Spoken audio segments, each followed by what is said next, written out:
Pat Forde of Yahoo Sports joining me here on the Rich Eisen Show. You mentioned Oklahoma. Let's get to it right now. How stunning was that loss for you? Oh, absolutely shocking. I mean, they had just been playing so well, handling everything that came at them, that I did not see that coming. But, it's that time of year. Third straight week we have had an undefeated top 10 team lose to an unranked opponent. It was South Carolina over Georgia. It was Illinois over Wisconsin. And now Oklahoma takes a hit. And, what it showed to me is that their defense hadn't been fully fixed. There had been major improvement from the year before, but that was a big backslide to give up 48 points to Kansas State. So does that cost them a college football playoff spot, Pat? There's only 4 of them, and I think there should be 8 right. Because as we're sitting here right now, I mean, let's get into it right here, right now.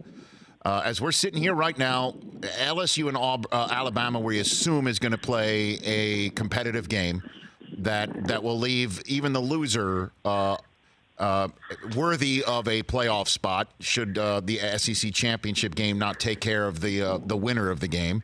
Then you've got Ohio State. We'll get to my alma mater in a moment to see how that might stack up in late November. Clemson, we all see the competition that's coming their way. I mean, how does how does Oklahoma crack that top 4, Pat?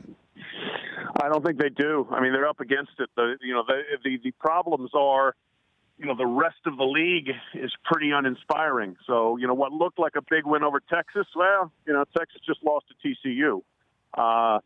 Their big non-conference win was over UCLA. Well, we know UCLA isn't that good. So the resume, it's going to be hard to stack that up and say that it compares to anybody from the Big Ten or the SEC. And then, if Clemson's sitting there 13-0 as the defending champions, they're going. So, I think that they're in a difficult spot here. That was a very damaging loss for Oklahoma. Pat Forde, Yahoo Sports here on the Rich Eisen Show. And let's get into Lincoln Riley, Pat, because, again, to bring up the NFL, you've got an open job in D.C. where they drafted a 50-touchdown thrower from Ohio State just last year. They need a coach to take that kid to the next level. You've got a team in Cleveland that has Baker Mayfield at their helm right there, Lincoln's former player. You also have a Cowboys team that has their coach on a prove-it deal. You've got a Jets team that's got only 1 win with somebody like Sam Darnold. What I'm driving at is there are a host of NFL teams that would love to take their young quarterback or their situation and hand it to somebody with so much buzz about him. Is Lincoln Riley possible to go to the NFL as we're currently sitting here right now? He's got to listen, doesn't he? I mean, for all the reasons you just enunciated, there's going to be teams that want him. There's going to be situations where he would have, the kind of guy to work with that he has done great work already.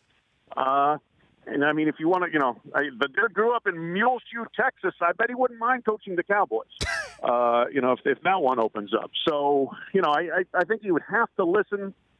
Does he want to go? I don't know. Does a loss like that make him look and say, gosh, here in the Big 12, we lose 1 game and our season could be ruined. I don't know. But he's a great fit in college, but he could be a very good NFL coach, I think, as well, just because of sheer offensive acumen and quarterback wizardry. I mean, he fits what that league wants right now.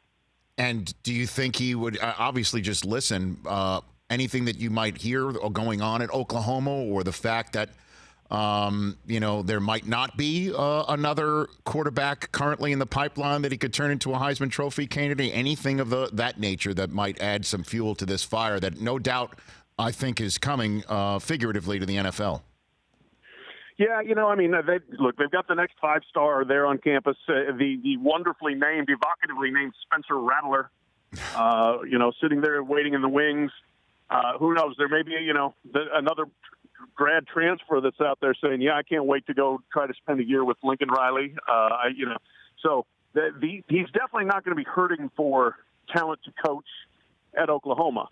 And, if you look at it objectively, he should have the best team in the Big 12 since Texas can't get out of its own way for the foreseeable future. And so, he's got a good thing right now. But again, if you're trying to win national championships, does he look and say that the conference could be a bit of an impediment, a bit of a ceiling? Or do you say, if we go 13-0 and take care of our business, we'll be fine? Or do you say, no, I want to try the NFL. I want to try that level.